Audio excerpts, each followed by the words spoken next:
Welcome to Minutes with Monica, where you can experience life beyond faith to life transformed. That's what monicaswank.org Ministries is all about. Giving you the resources so that you can experience your faith in a way that deeply enriches your relationship with God. So, what is today about? Well, as I sat and thought about what I wanted to talk to you about today, the concept or the topic today is about marriage and faith. And I started thinking about, well, what does God have to say about marriage? And it literally took me like that long. Not because it's all in here, because I realized that when does the Bible not talk about God, marriage, and faith? And let me give you a little bit more information on that. Let's start with some simple stories. One of my favorite examples is Adam and Eve. Why Adam and Eve when you think marriage? Okay, some of you just like processed that right away and went right to Adam and Eve's relationship. But I think it's not just about their relationship, right? It's also about our relationship with God. Think about the story.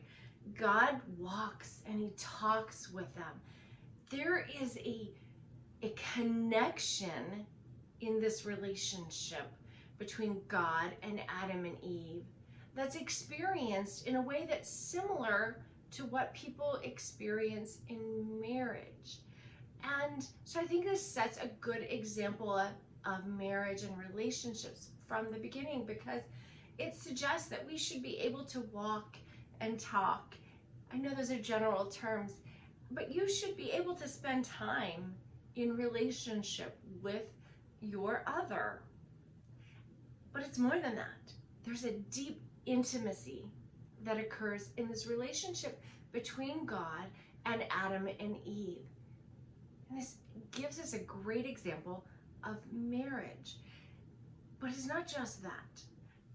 God and Israel, this relationship between the two, this nation of Israel and God, also reflect this idea of marriage. In fact, Jeremiah 3:14, and I am never ever gonna find it in this massive book. I always struggle, and I should mark it for you guys so you don't have to wait for me to flip pages, because I'm looking down and not at you, and I hate to do that. I've taken classes with professors who've done that, but anyhow, Jeremiah 3:14 talks about this same concept of marriage with the nation of Israel and God, and it says to us, return faithless people. I'm sorry, I didn't mean to throw something negative out at you, but that's what's going on in this time frame that Jeremiah is talking about, and it's saying, return faithless people, declares the Lord. For I am, wait for it, I'm sorry, I love scripture, but it's God saying, for I am your husband. I choose you. And I think, what a better example than this relationship God has with this nation of Israel as a marriage relationship, right? It shows faithfulness, it shows mercy, it shows loyalty, it shows deep, deep, passionate love. It's a pretty cool thing when you look at it in this concept of marriage. But there's one other piece that I want to talk to you about. Again, I said the whole scripture is about this, right? Jesus is known to us as the bridegroom, and this is in Ephesians, and again, I should have done the same thing. Ephesians 25. That's not right.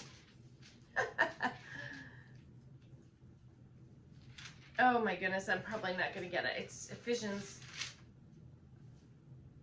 Oh, 2. See, I'm doing it again. I'm looking down. I'm so sorry, my friends. I'm so sorry. Okay.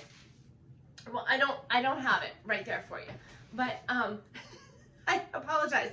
I always have that. But it's this idea of in Ephesians that Jesus is being prepared as the bridegroom, and he is showing himself. He's preparing the church as his bride.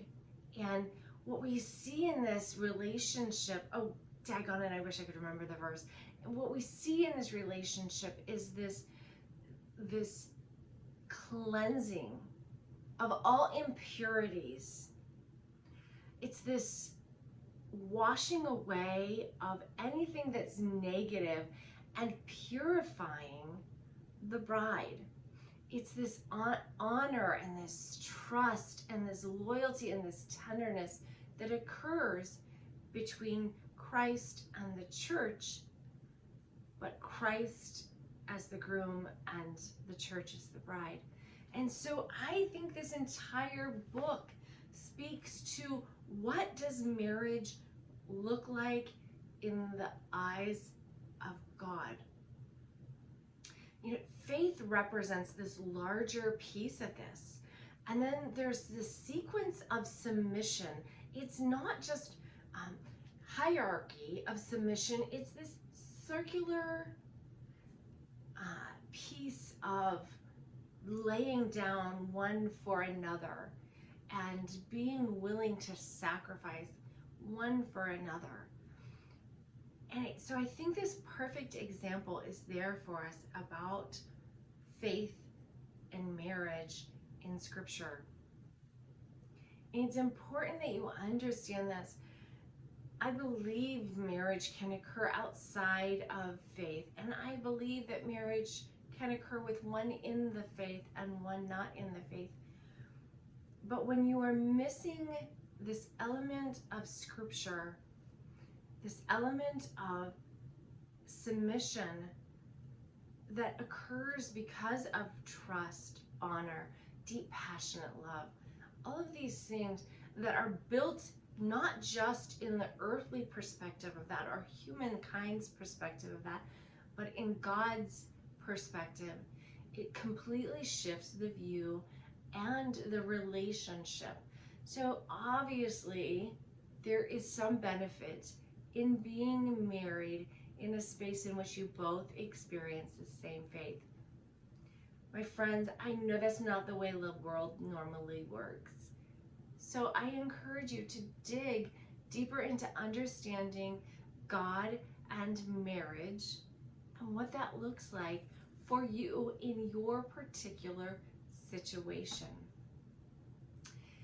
I love you, my friends. I'm always out there for you one way or another. I speak about this a lot, but I want to continue to encourage you to take a peek at monicaswank.org, and I love for you to contact me. That's one of my favorite things in the world, is when you just say hi. Hey, I loved this piece. Hey, you could have changed this. Hey, I don't agree. I'm good with all of those things. You can do that on the homepage at monicaswank.org. There's a contact form, and you can fill that out, and I will message you back. So take a peek there. There are also some other resources. Like I said, on Monday, I say this in the past, on Monday there are blogs. On Wednesdays, there's just some words to encourage you to get you through the week. Thursday, there are videos, and Fridays, there are resources available for you as well. Then on Saturday, there's a podcast being posted. Oh my goodness, so much going on. I'm so excited, but there's one more element that I want to talk to you about. I'm working on revising the original book, True Dependence, but in the meantime, there is an ebook out right now, True Dependence,